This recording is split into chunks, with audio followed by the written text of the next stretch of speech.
and time management expert. And of course, I always talk about self-care because I believe the first step towards being productive is making sure that you are taken care of. If you are not taken care of, I have found that the only thing that you can focus on then is your own personal health. But when you prioritize yourself first, then it makes space for you to show up in all these other areas of your life. And I'm just ending what I've been calling a season of self-care. If you want to find out more about that, you can click on this QR code here or go to this URL here.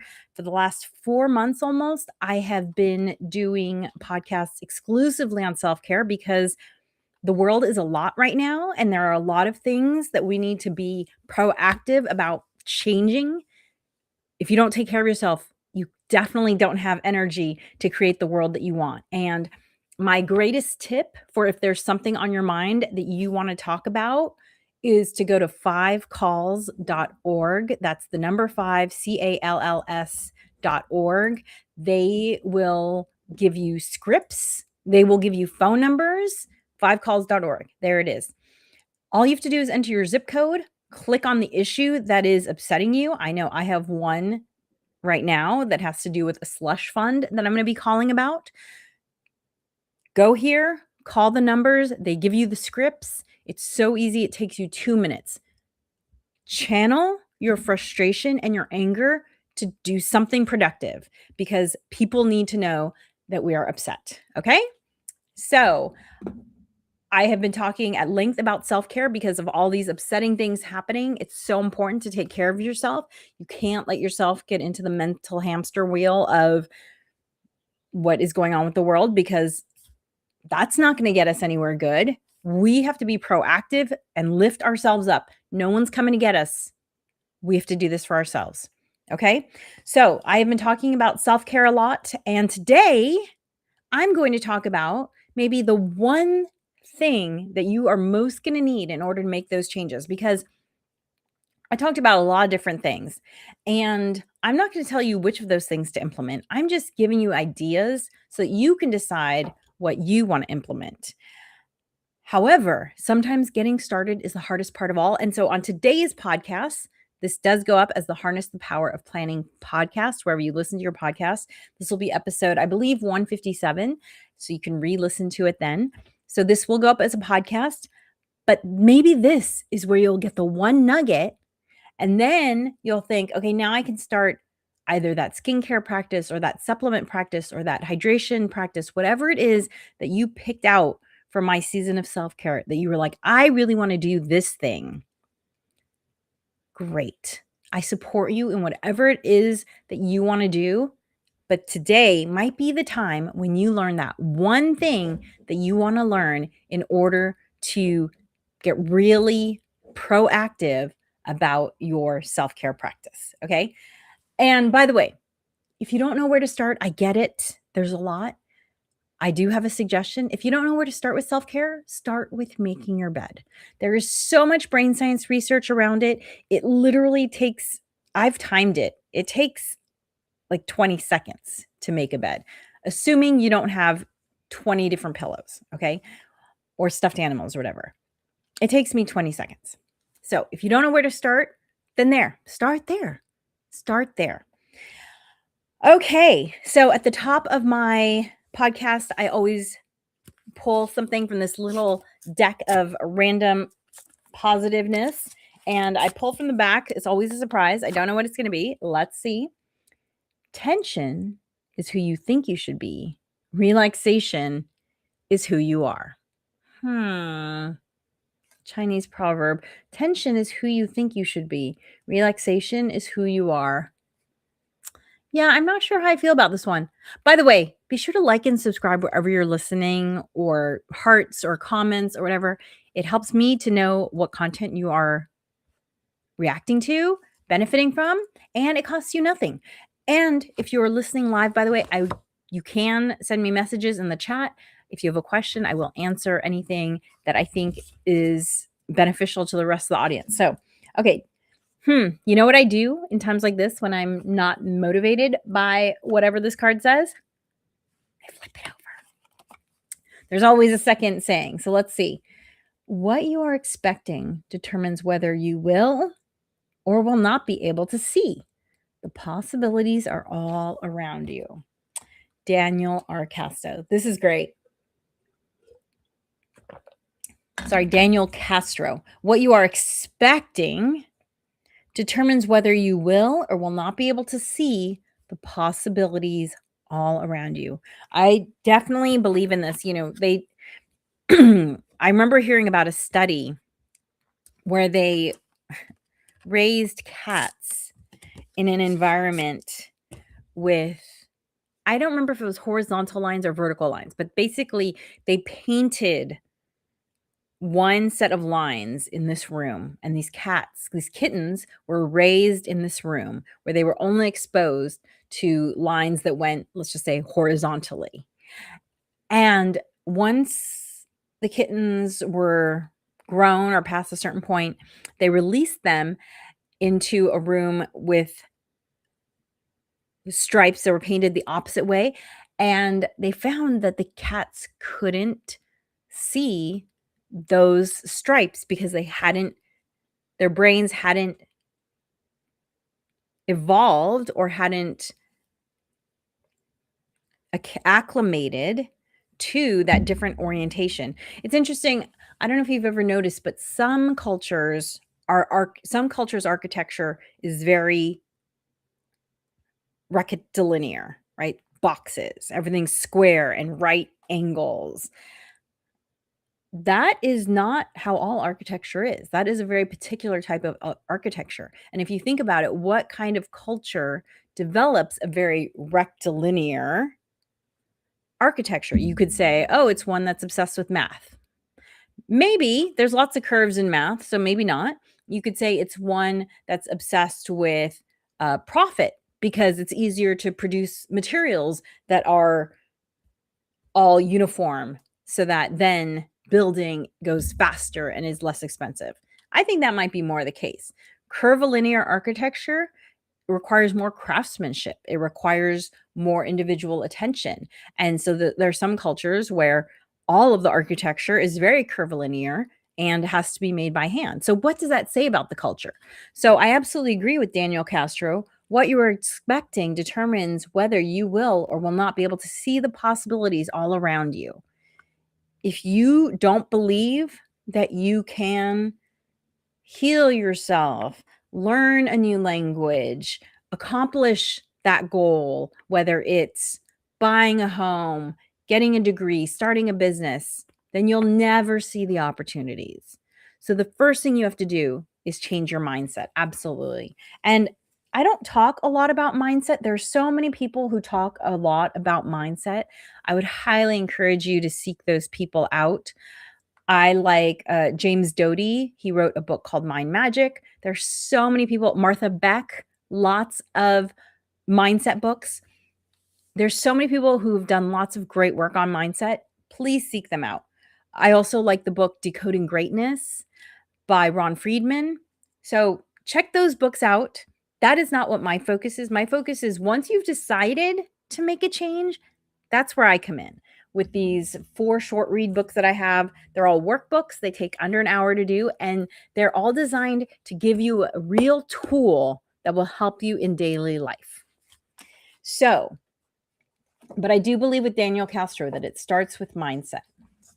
So thank you for joining me today. As I mentioned at the top of the show, today's topic is all about how to get started. Yes, because we've just finished 4 months of a season of self-care, which you can click on the QR code here. Oh, that's right in the way. And also you can also click on this URL here in order to go to the same website that has this, where this QR code goes. And this has all of the 16 or so podcasts that I did on self-care, going from skincare, which, as I mentioned many times, touching your face releases the same chemicals as getting a hug. So it's so good for you. I was not a big skincare person a decade ago, or 12 years ago, I should say. But once I started feeling the benefits, how I felt loved and taken care of, you bet that I kept doing it. Does my face look and feel better? Does my skin look and feel better? Yes. My skin used to feel like cracking glass, which is not a good feeling. It was so dry. It was so undernourished. So I talked about that. Then I talked about the things that I do internally in terms of hydration, nutrition, supplementation. Then I talked about movement, and I talked a lot about fascia, which I think everyone should be doing fascia work. And I think in 20 to 30 years, more people will know about fascia, but I'm doing my part to tell you about it because I think it's so fantastic. Then I talked about relationships and creativity and other types of movement as well. So, all these great things. I don't expect you to do all of them, of course not, but I hope you've picked one. I hope you've picked one. And if you've picked one, today I'm going to tell you about how to start doing that thing. And by the way, for those of you who want this in a written format, if you find that helpful, I know that I find that those things helpful. If you go to this QR code here, it will help you to get this information in a written format. You know, we all learn in different ways. And so if this is helpful to you, then yes, I want you to check it out. And I'm going to put the written version here too so that you can see it. It is subscribepage.com fresh start. Okay. Subscribepage.com fresh start. So that's where you can get this. So step one for starting something new is to pick a start date. I don't want the start date to be months in the future. You want it to be far enough that you don't feel pressured, but short enough that it doesn't feel like, oh, I can put that off. Okay. And the reason why is this: the human brain, it only accounts for 2% of our body weight, but uses 20% of our energy. It is a time suck. This is why when you're learning something new, it's so exhausting. I don't know about you, but I remember when I first started driving, I would come home and I would have to take a nap because I'd be so exhausted from that whole brain activity of looking around and driving and signaling and checking my mirrors and then the hand-eye foot coordination. It's a lot. It's a lot. But eventually, when you do something enough, it creates a groove in your brain that becomes a habit. Habits are just deep grooves in your brain that you can execute on autopilot, thus saving all that energy. If you think about all that energy you expended becoming good at driving, now it's a habit and you're on autopilot and it saves you a ton of energy. You don't get tired anymore just because you drove on the freeway. That's what the brain does. It creates these shortcuts by creating a groove in your brain so that it doesn't have to use as much energy. Now, because our brains are programmed to save us energy, why? Because we are feast and famine animals. That's why we put on fat the way we do. You see, there's some animals who have food sources that is continuous, like horses, who don't really put on fat. It's because they're not designed to store up food for when the famine comes. That's why humans put on fat so easily, because we're designed to eat during the good times, which are, summer and fall, so that we can survive when there's less food around, as in winter and spring. So, because we're feast and famine animals, because our brains want to save energy for the coming famine, this is why it can be so hard to do something even when you want to do it, because your brain is, without your knowledge, making this little calculation. Oh, wow. Okay. Joe wants to start exercising today, and that's going to expend 1,000 calories. And that's a lot of calories to expend when we don't know where our next meal is coming from. Look, I'm not saying it makes sense. It's just, this is the programming of our DNA. And although our world has changed a lot in the last 80 to 100 years, Our DNA, our programming as human animals has not. So even though you might have lots of food in the fridge, your DNA does not know that. So, what you have to do is you have to trick your brain into allowing it to not try and talk you out of doing the thing you want to do. Right? Cuz that's the crazy thing about this is most of us think, "Oh, yeah, I'd love to have a skincare practice, or I'd love to have a movement practice, or I'd like to have a creative expression practice. I'd love to eat better." Because we know we'll feel better. I'd love to, have a better sleep ritual so that I can get a better night's sleep. All of these things we know are good for us, but it's so hard starting. And this is why it's hard starting. Okay, so you have to trick your brain. I always say in my workshops and speeches, life is a game that is played on a playing field that starts here and ends here. So much of life is about figuring out how your brain works and then using that knowledge so that you can make your brain work for you. Okay, so step one, pick a day to start the thing. So if you're going to start, let's say, making your bed, wonderful, wonderful keystone habit, as we say in the habit and productivity formation biz. Keystone habit, making your bed, wonderful thing to do. You're going to say to yourself, okay, I'm going to start making my bed this day. And again, not so far in the future that it seems like you can put it off. Let's say 3 weeks. In 21 days, I'm going to start making my bed. Wonderful.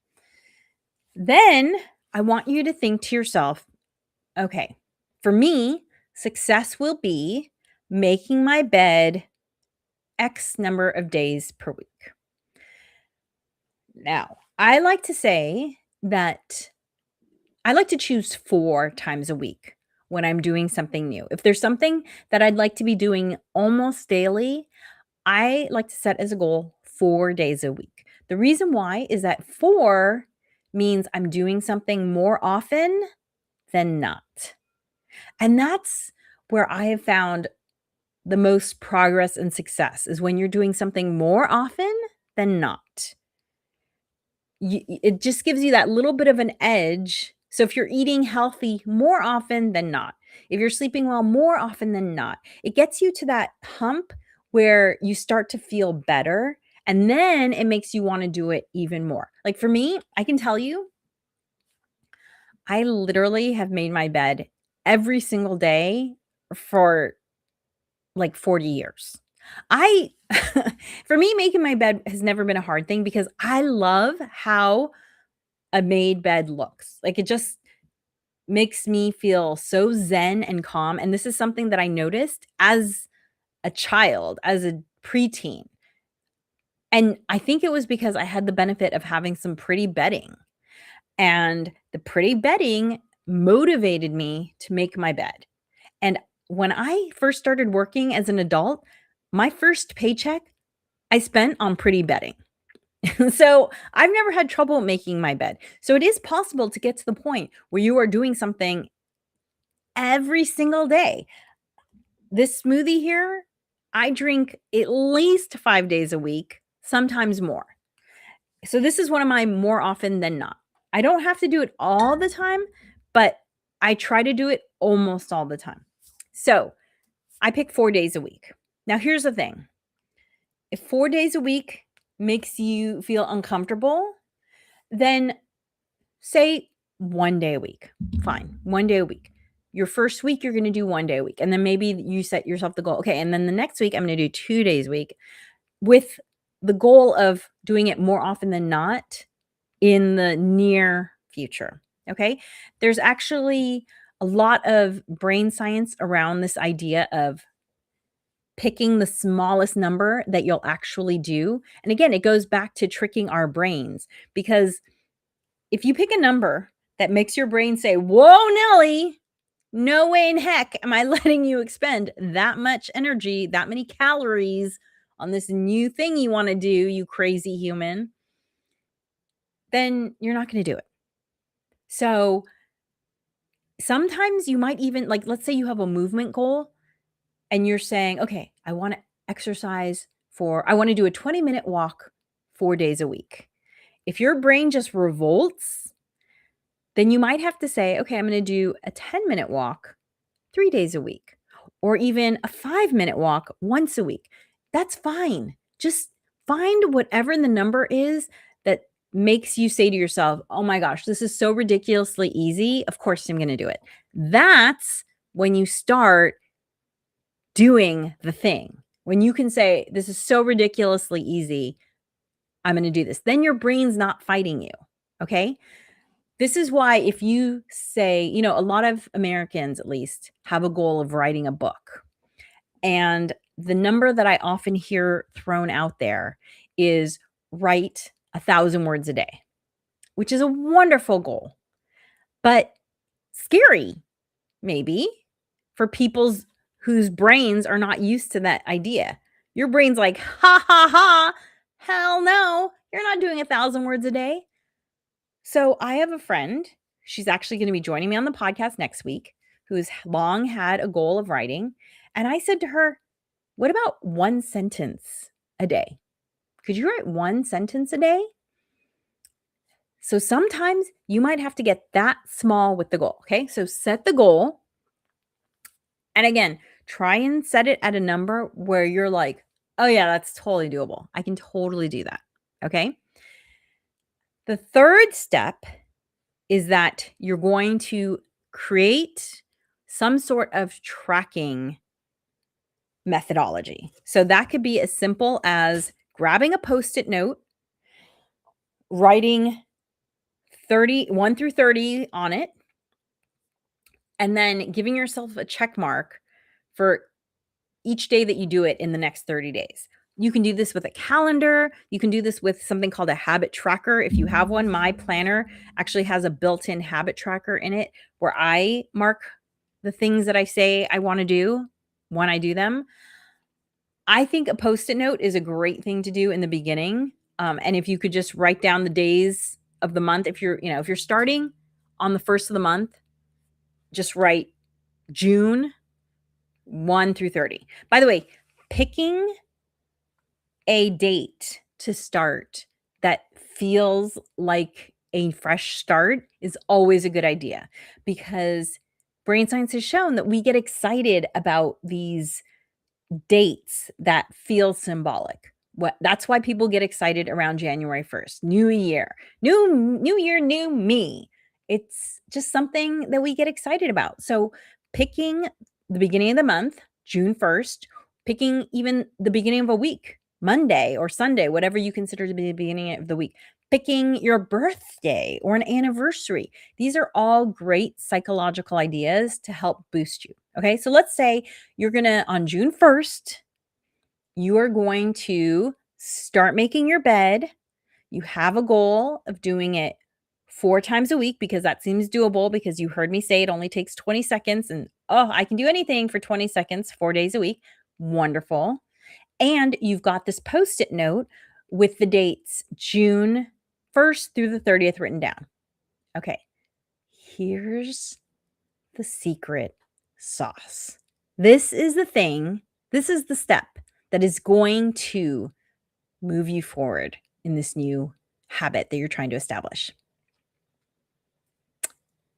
Start doing this new activity today.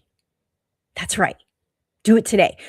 You've told yourself you're not doing it till June 1st. That's great. Today is just practice. You're just, throwing a little extra in, a little something, something.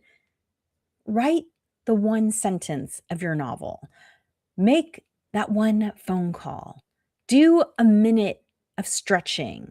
Do a minute of research about that new job that you're thinking about applying for. Just do it now. It's just practice. It doesn't count. So easy. No big deal. Okay.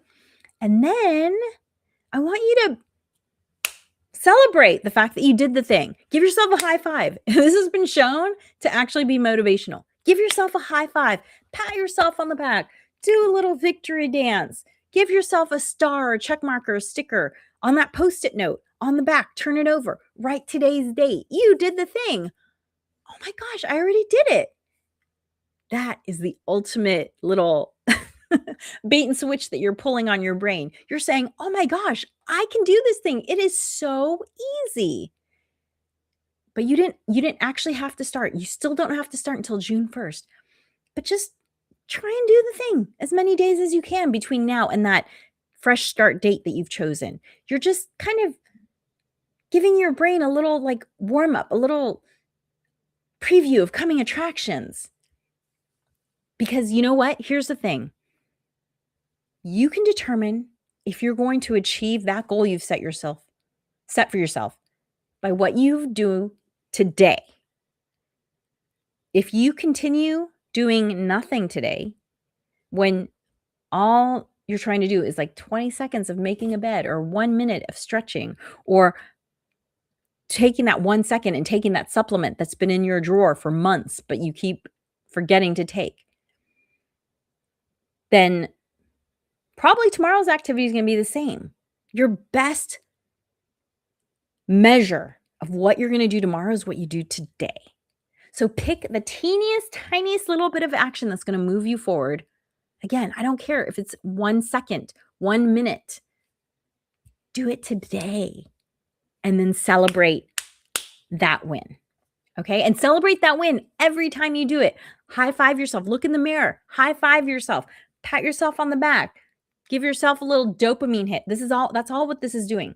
When you make something fun, your brain wants to make it a habit faster. Okay, I'm going to say this again for the people in the back. It can take a while to establish a new habit. The brain science is all over the place. The latest I had seen was closer to 3 months. It used to be like, 21 days, 24 days, 30 days. Now it's closer to 3 months. However, the hack that makes it happen faster is when you make it fun for yourself. So high five, do a little dance, text your friend, hey, I did the thing. Draw a little star, sticker, heart, whatever you need to on your planner, on your Post-it note, wherever. Do something fun. Final little pro tip of motivation is if you can think of something that excites you as a reward for doing the thing.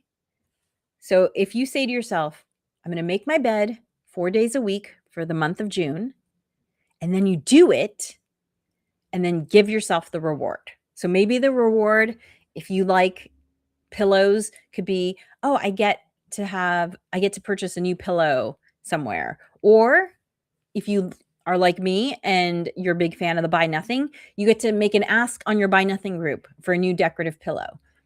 When I was in a period trying to make movement more of a habit for me, I often made fun socks a reward for myself. So again, that's just another little dopamine hit. I find that my brain, again, life is a game played on this playing field here to here, and you need to learn how your brain works, okay? I find that my brain enjoys celebrating like this.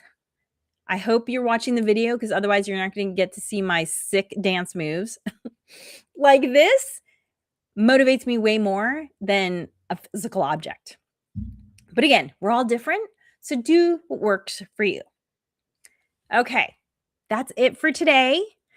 I'm just going to recap for you all.